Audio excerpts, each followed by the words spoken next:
เอ้ามาย้ายมองปั่นกบแพะเอากับบรรยากาศเนาะ เอ้ยเนาะเฮ้ย นี่นะ ก็นั่งอยู่พูดโซนพูดอยู่ เอากับเปลี่ยนมุมเปลี่ยนบรรยากาศอย่านั่งกินมาริมน้ำโค้งแบบซิวๆอย่าบรรยากาศดีเก่ง อืม กินข้าวเด้ออ่ะกินมาม่า พูดได้อ่ะ ฮะ บอกกับไผ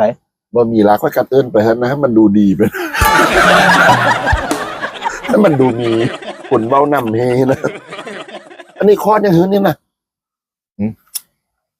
คนใหม่ โอ้ยคอยกับบนาทำจนเอาคอนไม้หากินนั่นเลยคอนไม้อยู่แม้ว่ามันเป็นไม้อะไรนะแต่ว่าอีบอมยันไม้ตะเคียนแล้วเพราะว่าคันไม้ตะเคียนเราบ่เป็นลักษณะนี้ คันไม้ตะเคียนในประจักษ์เปงประจักษ์ผ้าจักษ์ย่างเนี่ยเต็มแล้วเนี่ยข้อเลกะเนาะนี่เป็นคอนไม้ธรรมดา เป็นสั้นเป็นดอนฮีก่อนเนาะ อืม เป็นสั้นเป็นดอนซะนี่ข้องลาวติดินฮอดได้ลาวฮอดหันบ่เรื่อง เขา ไหน ว่าหันก่อ น้ำฮอดได้ไทยฮอดหันตีนให้ก็ได้ บ่ วางได้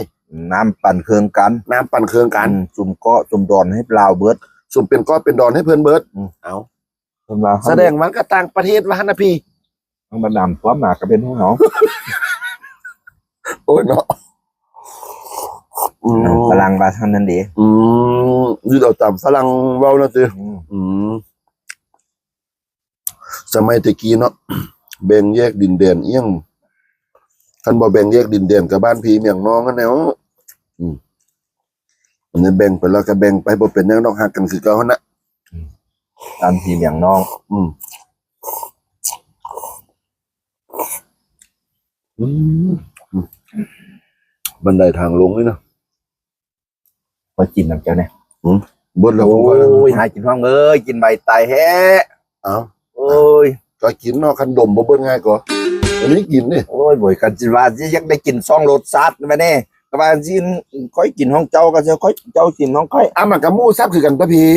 มันคนละรสกันเนี่ย โอ้ จะเบิ่งด้วยเบิ่งกองแล้วจะตัวลายเจ้าสีดำยัดจมูกกินห้องโตนี่นะ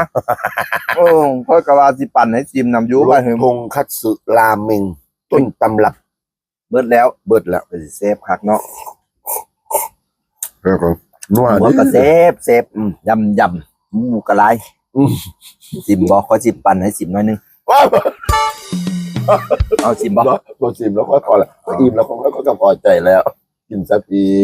ด้านพี่บ่อิ่มเจ้าน่ะสู้พร้อมไปไล่ก่อนให้กินแล้ว ค่อยหักเจ้ากอซิมค่อยเจ้าน้อย บ่ แน่ ต้องหาค่อยๆอิ่มแล้ว เจ้าหลังเกียดค่อยเป็นบ่ เอ้ยพี่น้องกะดีมาหลังเกียรตายยังค่อยบ่ได้หลังเกียรค่อยคิดเฮ็ดซื่อๆ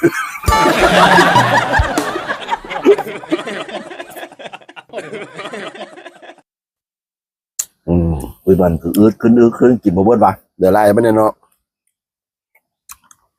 ฟาวกินเนี่ยมันสำหรับบ่อื่นทั้งปืนในท้องค่อย จังเลยแม่เหี่ยวใส่หัวค่อยป่ะ หิมะ อู้มีหิมะนำสิ ฝนตกกันวะบ่ได้มาเหี่ยวซะอยู่นี้บอกพี่บอกน้องฝนตกโอ้ยบรรยากาศน่ะพี่น้องเอ้ยฝนตกละยายมองก่อน